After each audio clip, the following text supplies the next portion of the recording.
wild. Their population has increased to the point Oregon falcon. where they've been removed from the endangered list. We actually, in Portland, we have a lot of bridges there, as you know.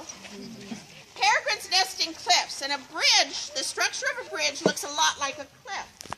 So on many of our bridges in Portland, there are active peregrine falcon nests there. The Fremont Bridge, a few years ago, about 3 or 4 years ago, actually had its 50th fledgling. And the Audubon Society has played a huge role in saving peregrines in that we monitor all those nests on all those bridges. And when we know there are babies, our conservation director, Bob Salinger, will go over the side of the bridge, inspect the babies, and band the babies. So we put a little metal band on them so we can track them from year to year and watch where they go.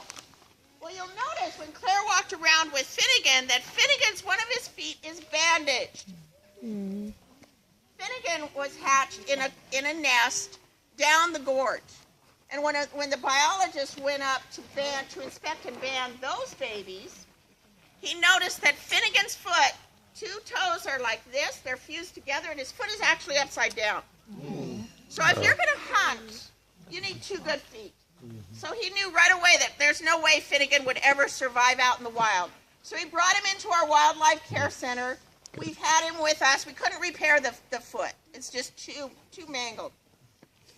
We've had him since he was just a little fluff ball. Bob Salinger, our conservation director, raised him.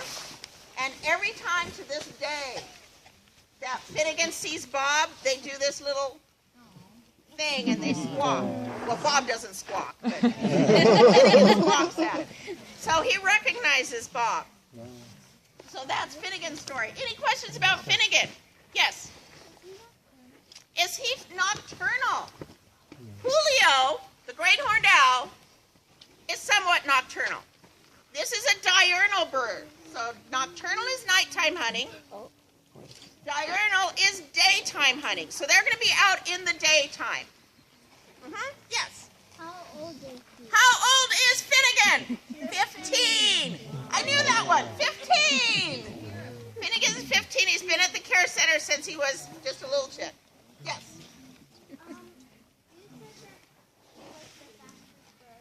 Uh-huh. Uh-huh. Uh-huh. She's heard that cheetahs are the fastest animal in the world. Cheetahs are the fastest land animal. And when a cheetah runs, they can go very, very fast. But they can't sustain that for very long. And it's certainly not 240 miles an hour. These guys are the fastest animal in the world. Great question. Yes? So when the falcon collides with another animal when it's hunting, how fast is it going? Going about 240 miles an hour. It hits. He wants to know how fast is it going. It's going at the full speed that it can get. So the pounding, when it hits it, that pretty much usually kills the bird. Yes, one more question. St. John's, when it was being repainted, Uh-huh. I had the opportunity to see them take the nest away during that time. Did they end up putting it back? They did wind up putting it back. The St. John's Bridge, a few years ago they repainted it. And they actually had to schedule the paintings around the nesting cycles of the falcons that live there. You cannot disturb a native bird's nest. So they actually scheduled around the falcon nest. But that particular year, weather conditions or for whatever reason, the nesting cycle was postponed.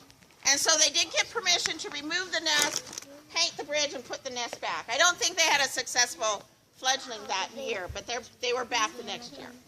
Okay, so Finnegan is a bird you're going to see in the daytime, and our last bird of prey. So we're going to bring out a bird that you probably are going to see here at Step Stewart. All of these birds, in fact, you can see at Step Stewart. And this one is with Ginny, and he is a handsome little devil. What? And this is Aristophanes. Is Aristophanes a crow or a raven? Raven. He is a raven. Thank That's right. you very much. That is the most common question we get. How do you tell the difference between a crow and a raven? So I'm going to ask ask you to help me out here. Which That's one a lives big- out in the country, a crow or a raven? Ravens, city birds, blackbirds, crows. Ravens usually out in the country, so probably in this area you have a chance of seeing ravens. Those were crows. Those were crows. You have a chance. Usually it's a little bit more toward the coast before you see a raven. So, ravens do live more out in the country. Crows are in the city. Which one lives in a bigger group? Crows or ravens? Crows, very good. You'll see 20 or 30 or 40 crows all together. You'll only see 2 or 3 ravens, and often you'll see them by themselves. But they are very closely related. They're in the family corvid, and they're both very, very, very smart birds. Which one has the bigger beak? A crow or a raven? Raven. Which one has a bigger body? Crow or raven? Raven. Raven. Which one has a fan-shaped tail? Crow. Crow. Very good. A crow's tail is fan-shaped. A raven's tail is diamond-shaped. So when a raven flies over you, the easiest way to tell that it's a raven and not a crow is to look at the tail. And remember, raven has a V in it, and the tail is V-shaped. So that's how I remember it. So if you see a distinct V shape on the tail, that's always a raven. So Aristophanes is at the Audubon Society because a gentleman, I use that term loosely, took him out of the wild when he was a baby because he thought he would make a good pet. Do wild animals make good pets? No. No, they do not. Wild animals belong in the wild. Not only that, but it is against the law to take native animals out of the wild. So when the guy's brother found out, he went over and made sure Aristophanes came to the care center.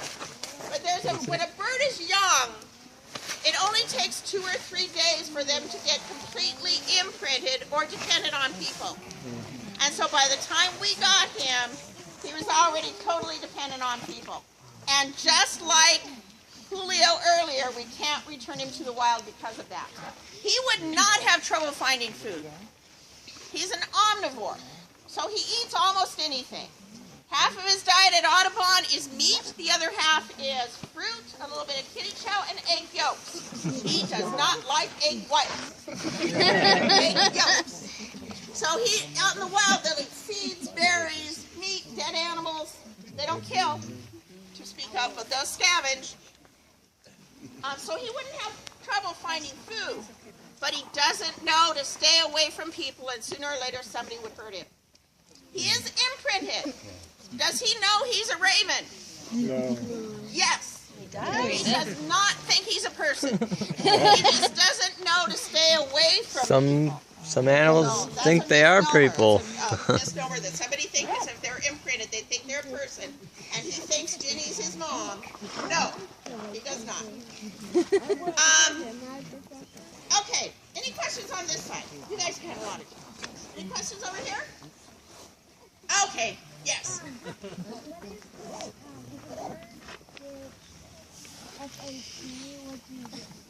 If a bird gets an FAT, what do? That's called fluffy. If a bird gets FAT, we don't feed them quite as much.